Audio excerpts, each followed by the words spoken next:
Chapati, non, రోటీ, పూరి దేంట్లో కన్నా అదిరిపోయే పర్ఫెక్ట్ కాంబినేషన్ అయిన పన్నీర్ కర్రీ ఎలా చేసుకుంటామో చూసేద్దాం రండి. ఫస్ట్ అయితే పన్నీర్‌ని చిన్న చిన్న క్యూబ్స్ లాగా కట్ చేసుకుంటున్నాను. ఏంటి నీ పన్నీర్ ఇలా ఉంది అనుకోవద్దండి. ఇది హోమ్‌మేడ్ పన్నీర్ అందుకే అలా ఉంది. పన్నీర్ చూసారు కదా! ప్రెస్ చేస్తుంటే ఎంత సాఫ్ట్‌గా ఉందో. దీని రెసిపీ కావాలంటే కూడా నన్ను అడగండి, పోస్ట్ చేస్తాను. పన్నీర్ మొత్తాన్ని పీసెస్‌గా కట్ చేసుకున్న తర్వాత పాన్ పెట్టి కొంచెం ఆయిల్ వేసుకొని పన్నీర్ మొత్తాన్ని దాంట్లో వేసేసుకోవాలి. ప్యాన్లో వేసుకున్న పన్నీర్ లైట్ గోల్డెన్ కలర్‌లోకి రాగానే ఆఫ్ చేసేసి తర్వాత నేను ఆనియన్స్ అండ్ టొమాటోస్ కట్ చేసుకుంటున్నాను. ఎందుకంటే పన్నీర్ కర్రీలోకి గ్రేవీ కావాలి కదా! దానికోసం పేస్ట్ ప్రిపేర్ చేసుకోవడానికి ఆనియన్స్ అండ్ టొమాటోస్ని మనం ఫ్రై చేసుకోవాలన్నమాట. ఇప్పుడు ఆనియన్స్ని టొమాటోస్ని మనం ఏం సన్నగా కట్ చేసుకోవాల్సిన అవసరం లేదు. ఎలాగో ఫ్రై చేసిన తర్వాత గ్రైండ్ చేస్తాము కాబట్టి ఎంతెంత పీసెస్ కట్ చేసినా ఇట్స్ ఓకే. అవి రెండు వేగిపోయిన తర్వాత నేనైతే కొన్ని బాదం పప్పులు, కొన్ని జీడిపప్పులు యాడ్ చేస్తానన్నమాట. మంచి ఫ్లేవర్ వస్తుంది గ్రేవీలో.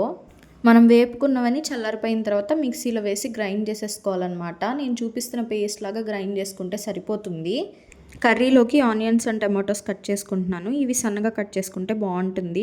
నెక్స్ట్ ప్యాన్ పెట్టుకొని ఒక 2 స్పూన్స్ ఆయిల్ అండ్ 1 స్పూన్ గీ వేసుకుంటున్నాను నేనైతే. మీకు ఒకవేళ బటర్ అవైలబుల్గా ఉంటే ఆయిల్ బదులు బటర్ వేసుకోండి, ఇంకా చాలా బాగుంటుంది.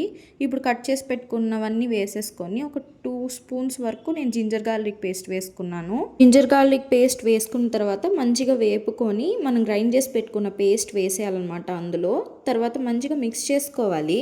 మనం ఈ పేస్ట్లో వేసుకునేవి ఆల్రెడీ ఫ్రై చేసి వేసుకున్నాం కాబట్టి దీన్ని ఎక్కువసేపు ఏం ఫ్రై చేయాల్సిన అవసరం లేదు. నేను కొంచెం పసుపు అండ్ సాల్ట్ వేసుకుంటున్నాను. సాల్ట్ మీకు ఎంత కావాలంటే అంత వేసుకోవచ్చు. అది కొంచెం ఫ్రై అయిన తర్వాత కారం అండ్ ధనియాల పొడి వేసుకుంటున్నాను. అది చాలా తక్కువ వేసుకోవాలి, ఎందుకంటే గ్రేవీ మరీ అంత స్పైసీగా ఉంటే బాగుండదు అనమాట పన్నీర్ కర్రీలో. తర్వాత నేను కావాల్సినన్ని వాటర్ వేసుకుంటున్నాను. దీన్ని బాగా బాయిల్ చేసుకోవాలన్నమాట. వాటర్ వేసుకున్న తర్వాత వాటర్ మంచిగా బాయిల్ అవుతున్న టైంలో మనం ఫ్రై చేసి పెట్టుకున్న పన్నీర్ పీసెస్ కూడా ఇందులో వేసేసి మిక్స్ చేసేసుకోవాలి. ఇందులోంచి వాటర్ అంతా ఎవాపరేట్ అయిపోయిన తర్వాత కొంచెం గరం మసాలా, కొంచెం కొత్తిమీర వేసుకున్నాను. నేనైతే 1 స్పూన్ గీ వేసుకుంటున్నాను. మీరు బటర్ వేసుకోండి. ఇంతే, పన్నీర్ కర్రీ చాలా సింపుల్గా అయిపోతుంది కానీ చాలా ఎమ్మీగా ఉంటుంది. Okay, bye.